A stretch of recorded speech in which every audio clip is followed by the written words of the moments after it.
السلام علیکم۔ کہانی گھر میں خوش آمدید۔ آج کی کہانی کا نام ہے سراب تھی وہ۔ گرمیوں کی تعطیلات ہو چکی تھیں۔ آصف بھی ہاسٹل سے گھر آ گیا تھا۔ زہرا خانم بیٹے کو دیکھ کر نہال ہو گئیں۔ فریدہ کو بھی بھائی کے گھر آنے کی خوشی تھی۔ یوں بھی ان دونوں ماں بیٹی کا آصف کے سوا تھا کون؟ جتنی دیر وہ شہر میں رہتا دونوں ماں بیٹیاں بولائی بولائی پھرتیں۔ تھوڑی سی زمین کا مالک میاں سراج الدین زہرا خانم کو بیوگی اور بچوں کو یتیمی کا داغ دے کر دائے اجل کو لبیک کہہ چکا تھا۔ ایک پرانا مزار بابا کرم دین تھا جو عموماً گھر کے چھوٹے موٹے سودے وغیرہ لا کر دے جاتا۔ آصف کے آنے سے گھر میں رونق ہو جاتی۔ سراج الدین بیٹے کو افسر لگوانے کا خواب دل ہی دل میں لے کر چلے گئے اور اب زہرا خانم بیٹے کی جدائی قبول کر کے خاوند کی خواہش کی تکمیل کر رہی تھی۔ امی جان، مجھے آلو بھری پوریاں پکا دیں، میں جامن کے کھیت میں جا کر پڑھوں گا اور دوپہر کا کھانا بھی وہیں کھاؤں گا۔ صبح ناشتے کے وقت آصف نے ماں سے کہا، جامن کے کھیت میں جانے کی کیا ضرورت ہے؟ اتنا بڑا گھر ہے جہاں دل چاہے بیٹھ کر پڑھو، میں دوپہر کو تازہ روٹی پکا دوں گی۔ زہرا خانم پیار سے بولیں۔ نہیں امی جان، مجھے وہاں بیٹھنا ہے، بہت اچھا لگتا ہے وہاں بیٹھنا، چاروں طرف سے ہوا کے جھونکے آتے رہتے ہیں، آپ کو پتہ ہی ہے کہ مجھے وہاں بیٹھ کر پڑھنا کتنا اچھا لگتا ہے، پہلی سے لے کر میٹرک تک میں وہیں بیٹھ کر پڑھتا رہا ہوں۔ آصف بچپن کی یاد کو تازہ کرنے لگا۔ اچھا چلے جانا، ناشتہ تو تم کر ہی چکے ہو، دوپہر کو تازہ روٹی پکا کر بھیج دوں گی۔ ماں نے حامی بھری۔ امی جان، روٹی میں لے جاؤں گی بھیا کے لیے، فریدہ بول اٹھی۔ نہ جوان لڑکیاں کھیتوں میں نہیں جاتی بیٹی، بابا کرموں کے ہاتھ بھیجوں گی۔ زہرا خانم ہنس کر بولی۔ یوں ہی ہنستے کھیلتے آصف کتابیں اٹھا کر اپنے کھیتوں کی طرف چل گیا۔ زہرا خانم اور فریدہ گھر کے کاموں میں لگ گئیں۔ زہرا خانم کی زمین گاؤں سے تقریباً 1.5 میل کے فاصلے پر تھی۔ زرخیز اور نہری زمین کا یہ مربع ان کے لیے خوشحالی کا پیغام تھا۔ صرف ایک مربع زمین سے زہرا خانم بٹائی لے کر اچھی خاصی گزر بسر کر رہی۔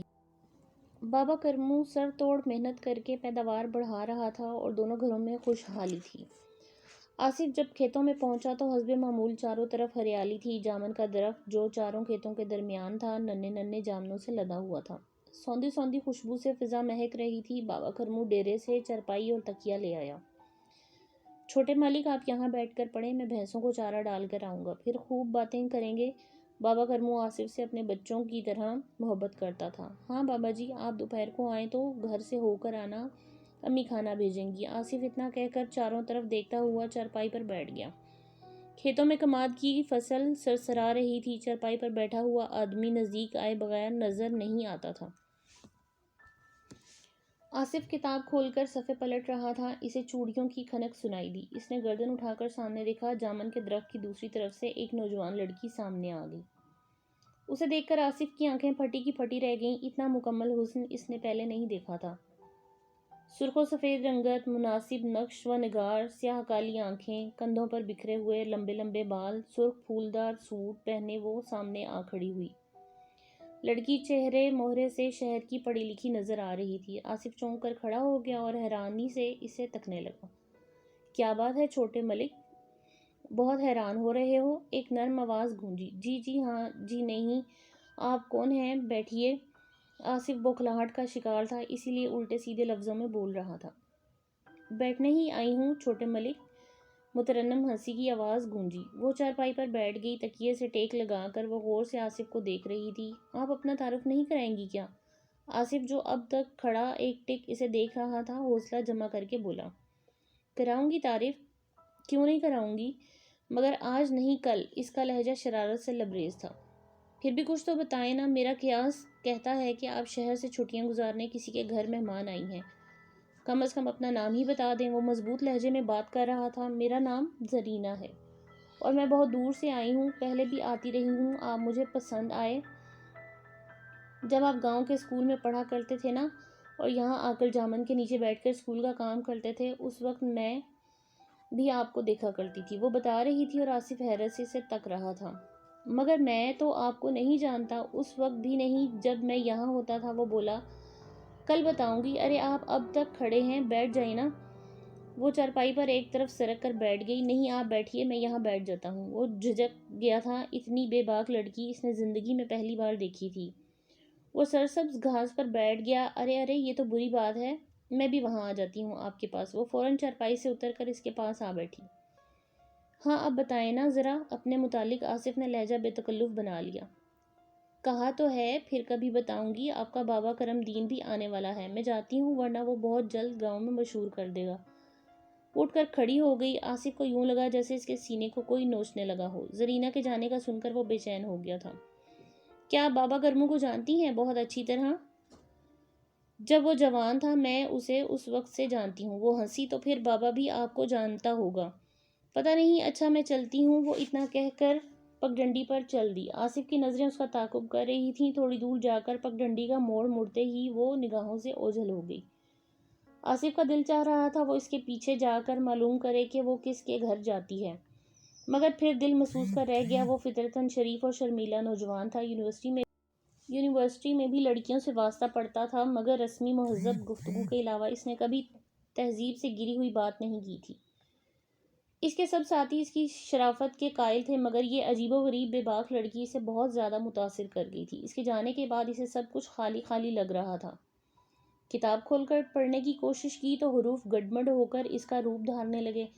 وہ اپنی اس کیفیت کو محسوس کر رہا تھا۔ اتنے میں بابا کرمو کی آواز سنائی دی۔ چھوٹے مالی سو تو نہیں گئے؟ میں کھانا لایا ہوں۔ نہیں بابا میں جاگ رہا ہوں، آئیے آپ بیٹھیے نا۔ وہ چارپائی پر ایک طرف ہو گیا۔ نہیں بیٹے تم روٹی کھاؤ، ٹھنڈی ہو جائے گی، مالکن نے تازہ روٹی پکا کر بھیجی ہے، اور یہ دیکھو لسی بھی ہے برف والی۔ وہ لسی کا گلاس بھر کر اس کی طرف بڑھاتا ہوا بولا۔ مجھے پیاس تو واقعی لگ رہی تھی۔ اتنا کہہ کر اس نے لسی کا گلاس منہ سے لگا لیا۔ ٹھنڈی لسی پی کر کچھ حواس ٹھکانے آئے۔ بابا نے روٹی کھول کر آگے رکھ دی تھی۔ بابا آپ بھی کھائیں نا۔ اتنا کہہ کر اس نے ایک روٹی بابا کی طرف بڑھا دی۔ اس کا دل چاہ رہا تھا کہ کاش زرینہ بھی ہوتی تو وہ اسے بھی کھانے میں شریک کر لیتا، مگر وہ تو پہلے ہی چلی گئی تھی۔ اس نے چاہا کہ وہ بابا کرمو سے پوچھے، مگر پھر زرینہ کے خیال سے چپ ہو گیا۔ بابا کرمو تو کھیت سے گھاس کاٹنے چلا گیا اور وہ کتاب کھول کر پڑھنے کی کوشش کرنے لگا۔ شام کو گھر آیا تو زہرہ خانم نے اس کے لیے مزیدار کھانے پکائے تھے۔ وہ برآمدے میں بچھی ہوئی چارپائی پر بیٹھ گیا تو ایک خوبصورت بلی آ کر اس کے پاؤں میں لوٹنے لگی۔ امی جی یہ بلی آپ نے پالی ہے؟ کتنی پیاری ہے۔ اس نے ماں کو متوجہ کیا۔ نہیں آصف بیٹے میں نے تو نہیں پالی، دوپہر کو کہیں سے آ گئی ہے، شاید کسی کی پالتو بلی ہے، وہ اسے ششکارتے ہوئے بولی۔ اب میں اسے رکھ لوں گی بھائی جان، کتنی خوبصورت ہے۔ فریدہ نے باہر آ کر بلی کو دیکھا۔ اور جو اس کا مالک اسے ڈھونڈتا پھر رہا ہوگا، ماں نے جواب دیا۔ اگر کوئی پوچھتا ہوا آ گیا تو دے دیں گے، فریدہ نے بے پرواہی سے کہا۔ کھانا کھا کر وہ جلدی ہی سونے چلا گیا۔ خواب میں بھی زرینہ اس کے ارد گرد پھر رہی تھی۔ دوسرے دن وہ جلدی کھیتوں میں چلا گیا۔ اسے زرینہ کا انتظار تھا۔ بالآخر انتظار کی گھڑیاں ختم ہوئیں اور زرینہ پگڈنڈیوں کا موڑ مڑ کر اس کے سامنے آ گئی۔ اس کا چہرہ کھل گیا۔ وہ پاس آ کر بیٹھ گئی اور بولی، ٹھیک وقت پر آئی ہوں نا؟ آپ کو انتظار تھا نا میرا؟ ہاں میں بہت شدت سے تمہیں یاد کر رہا تھا۔ وہ یک لخت آپ سے تم پر آ گیا تھا۔ میں بھی بہت بے چین تھی آنے کے لیے، مگر ٹائم ہی نہیں مل رہا تھا، زرینہ نے جواب دیا۔ اچھا آج تم ٹھیک ٹھیک بتاؤ کہ کس گھر میں آئی ہو؟ تم کبھی ہمارے گھر بھی آؤ نا، تمہارے جتنی میری بہن بھی ہے، تم سے مل کر بہت خوش ہوگی۔ وہ آصف آہستہ سے بولا۔ ضرور بتاؤں گی اور آؤں گی بھی، مگر وقت آنے پر، وہ بے پرواہی سے بولی۔ پھر بہت دیر وہ باتیں کرتے رہے۔ آج آصف کی جھجک ختم ہو چکی تھی۔ وہ اس سے بہت کھل کر گفتگو کر رہا تھا۔ وہ اس کا اتا پتہ پوچھنے کی بے قرار کوشش کر رہا تھا۔ وہ باتوں ہی باتوں میں ٹائم کا پتہ نہیں چلا اور وقت گزر گیا، اور وہ اسے ہر بار ٹال جاتی۔ اس نے اپنے گھر آنے کو کہا تو وہ مسکرا کر بولی، میں آپ کا گھر جانتی ہوں، اگر فرصت ہوئی تو میں رات کو آؤں گی۔ رات کو؟ وہ حیرانی سے بولا۔ ہاں مگر ایک شرط ہے، تم چھت پر سونا۔ وہ ایک ادا سے مسکرائی۔ چھت پر کیوں؟ اس کا تجسس بڑھا۔ بس میں جو کہہ رہی ہوں وہی کرنا۔ اچھا میں چلتی ہوں، تمہارا بابا آ رہا ہے تو بیٹھ جاؤ تم بھی، بابا تمہیں کچھ نہیں کہیں گے، آصف نے اصرار کیا۔ نہ جی نہ، لوگ باتیں بنائیں گے۔ اتنا کہہ کر وہ لڑکی اٹھ کھڑی ہوئی۔ اچھا خدا حافظ۔ دوبارہ وہ اسی راستے پر چل دی جس پر کل گئی تھی۔ دوسری پگڈنڈی پر بابا کرمو آ رہا تھا۔ آصف کا دل دھک سے ہو گیا۔ اس کا انداز اس کا اندازہ کس قدر سچا تھا۔ بابا نے آ کر کھانے کی پوٹلی آصف کے پاس رکھی اور بولا، بیٹے بھوک تو لگ رہی ہوگی؟ ہاں بابا، محسوس تو ہو رہی تھی، آصف آہستہ سے بولا۔ بیٹے محنت بھی تو بہت کر رہے ہو نا، پڑھ لکھ کر افسر بن جاؤ گے، بڑے مالک کی بہت خواہش تھی، تم چھوٹے سے تھے وہ اکثر کہا کرتے تھے، میرا آصف بہت بڑا افسر بنے گا، بابا کرمو بڑے دلار سے کہہ رہا تھا۔ رات کو آصف نے ماں سے پوچھا، امی میں چھت پر سو جاؤں؟ بیٹے جہاں تمہارا دل چاہے، نیچے پنکھا تو چلتا رہتا ہے ساری رات، اچھی خاصی ٹھنڈ ہوتی ہے، وہ بولی۔ بس امی ذرا قدرتی ہوا میں سونے کو دل چاہ رہا ہے، آصف نے کہا۔ اے لو پتر، یہ کون سی بات ہے، فریدہ جا بھائی کا بستر اوپر بچھا۔ ماں نے بیٹی کو آواز دی، پھر اسی رات آصف دل کی خواہش پوری کرنے کے لیے چھت پر چلا گیا۔ اس کا خیال تھا کہ زرینہ کا گھر کہیں قریب ہی ہوگا، وہ رات کو منڈیر پھلانگ کر آ جائے گی۔ اس کا دل دھڑک اٹھا، خدشے نے سر ابھارا، اگر کسی نے دیکھ لیا تو پھر برا ہوگا۔ وہ صرف آج کی رات چھت پر سونے کا ارادہ کر کے آیا تھا، اور صرف یہ دیکھنے کے لیے کہ وہ کس گھر سے آتی ہے۔ نرم نرم بستر پر لیٹ کر اس نے تاروں بھرے آسمان کو دیکھنا شروع کیا۔ چاند ابھی نہیں نکلا تھا، اندھیری رات میں تارے خوب چمک رہے تھے۔ وہ ٹکٹکی باندھ کر اوپر دیکھ رہا تھا، نیند کا کہیں نام و نشان نہیں تھا۔ دفتن اسے چوڑیوں کی آواز سنائی دی، زرینہ چارپائی کے پاس کھڑی تھی۔ آ گئی تم؟ کدھر سے آئی ہو؟ آصف نے سرگوشی کی۔ بس آ ہی گئی ہوں، تم بہت اچھے ہو، کتنا اچھا ہوا کہ تم چھت پر سوئے ہو، اگر آج تم نہ آتے تو پھر میں کبھی تم سے ملنے نہیں آتی، وہ خوشی سے بھرپور لہجے میں کہہ رہی تھی۔ نہیں ایسا مت کرنا، میں اداس ہو جاؤں گا، تم نے نہ جانے کیا کر دیا مجھے، تمہارے بغیر میں بہت بے قرار ہو جاتا ہوں۔ وہ اٹھ کر بیٹھ گیا، زرینہ بھی اس کے پاس ہی بیٹھ گئی۔ تمہیں کسی نے آتے ہوئے دیکھا تو نہیں؟ کدھر سے آئی ہو تم؟ میں شاید سو گیا تھا جو میں نے نہیں دیکھا تمہیں آتے ہوئے، آصف آہستہ آہستہ کہہ رہا تھا۔ آصف مجھے کوئی نہیں دیکھ سکتا، زرینہ عجیب سے لہجے میں بولی۔ کیا مطلب، کیا کہہ رہی ہو تم؟ آصف جلدی سے بول اٹھا۔ میں غیر انسانی مخلوق ہوں، میرا نام زرینہ ہے، میں بچپن ہی سے تمہیں چاہتی ہوں، جب تم چھوٹے سے تھے نا تو میں تمہیں جامن کے درخت سے دیکھا کرتی تھی، میں اپنا قبیلہ چھوڑ کر صرف تمہارے لیے یہاں آتی ہوں، وہ آہستہ سے بولی۔ آصف کانپ گیا، تو تم انسان نہیں ہو؟ دیکھو آصف، میں صرف تمہیں یہ سب بتا رہی ہوں، تم کسی سے کہنا مت، اگر کسی کو بتاؤ گے تو نقصان اٹھاؤ گے، میں تمہیں ہر وقت ہر جگہ مل سکتی ہوں، دنیا کی ہر نعمت تمہیں گھر بیٹھے مل جائے گی، مگر ایک وعدہ کرنا ہوگا تمہیں، وہ آہستہ سے بولی۔ کیسا وعدہ؟ آصف نے خود فراموشی کی حالت میں کہا۔ یہ کہ تم کبھی شادی نہیں کرو گے، زرینہ حکمیہ لہجے میں بولی۔ میری امی یہ سب کیسے قبول کریں گی، وہ تو میری شادی کے ارمان لیے انتظار کر رہی ہیں کہ کب میں پڑھائی سے فارغ ہوں، وہ سہم کر بولا۔ کچھ نہیں ہوگا، وہ بے پرواہی سے بولی۔ کہہ کر آصف گمسم ہو گیا، اس انکشاف پر وہ سر سے پاؤں تک کانپ گیا تھا۔ اس کی محبت ایک غیر انسانی مخلوق ہے۔ صبح 4 بجے وہ واپس جانے کو تیار ہو گئی، تمام رات وہ والہانہ طور پر آصف سے پیار محبت کی باتیں کرتی رہی، مگر وہ گمسم ہی رہا اور ہی دل میں خوفزدہ بھی تھا۔ وہ چلی گئی تو اسے اپنا ذہن کچھ ہلکا سا محسوس ہو رہا تھا۔ دن چڑھے اٹھ کر نیچے آیا تو زہرہ خانم حیرت سے اس کے چہرے کو تکنے لگی۔ سرخ و سفید رنگت زردی مائل ہو رہی تھی، آنکھیں سرخ انگارہ، رات بھر کے جاگنے کا احساس چہرے سے ہو رہا تھا۔ یہ سب چھپ نہ سکا۔ کیا بات ہے پتر، رات کو نیند نہیں آئی کیا؟ نہیں ماں، میں تو وقت پر سو گیا تھا، پھر آدھی رات کو سردی شروع ہو گئی، دوبارہ نہیں سو سکا، اس نے بات بنائی۔ تو نیچے آ جاتا، میں چائے بنا دیتی اور سر دبا دیتی، تو آرام آ جاتا تجھے۔ اٹھ کر اس کے قریب پہنچی اور پیشانی پر ہاتھ رکھ کر بولی۔ میں نے سوچا آپ سو رہی ہوں گی، کہاں بھی آرام کر دوں گا آپ کو۔ اتنا کہہ کر وہ غسل خانے میں گھس گیا۔ ناشتہ کر کے وہ صحن میں بیٹھ گیا۔ آج اس کا دل کھیتوں میں جانے کو بھی نہیں چاہ رہا تھا۔ دفتن وہ خوبصورت بلی کسی طرف سے نکل آئی اور آ کر اس کے پاؤں میں لوٹنے لگی۔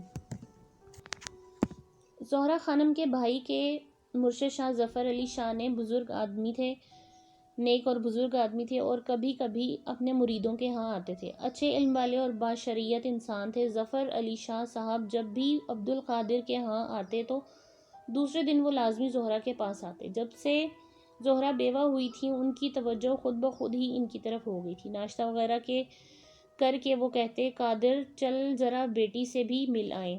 قادر ہنس کر کہتا، چلیے سرکار۔ مریدوں کو قادر کے ڈیرے پر چھوڑ کر وہ زہرہ کے ہاں آ جاتے۔ زہرہ خانم ان کو دیکھ کر کھل اٹھتی فوراً ہی دوپہر کے کھانے کی تیاری ہونے لگتی۔ شاہ صاحب نہ کرتے رہ جاتے، مگر وہ کب مانتی تھیں۔ جتنی دیر بیٹھتے فریدہ کو پاس بٹھا کر اچھی طرح نصیحتیں کرتے، نماز کی تلقین ہوتی، مگر لہجہ انتہائی شفیق اور میٹھا ہوتا۔ آصف بچپن ہی سے ان کی عزت کرتا، ان کی دعائیں لیتا، مگر جب سے یونیورسٹی گیا تھا ملاقات نہ ہوئی۔ البتہ چھٹیوں میں گھر آتے ہی پوچھتا، ماں جی شاہ صاحب آئے تھے؟ کبھی وہ کہہ دیتی آئے تھے، کبھی کہتی آئے تو نہیں، انتظار ہے۔ آج پھر شاہ صاحب آئے تو زہرا کے دل کو سکون سا آ گیا۔ آصف ناشتہ کر کے صحن میں بیٹھا تھا اور سوچ رہا تھا کہ کسی صورت کھیتوں میں نہ جاؤں۔ شاہ صاحب صحن میں داخل ہوتے ہی ٹھٹک کر رک گئے۔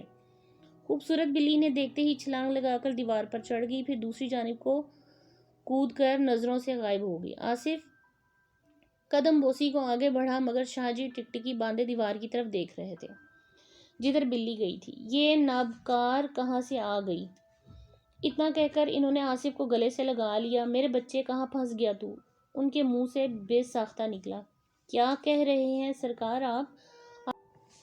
کچھ نہیں قادر، اتنا کہہ کر وہ آگے بڑھے، زہرا اور فریدہ کو پیال دیا، سر پر ہاتھ رکھا اور برآمدے میں آ کر بیٹھ گئے۔ غلام قادر اور آصف بھی ساتھ آ گئے تھے۔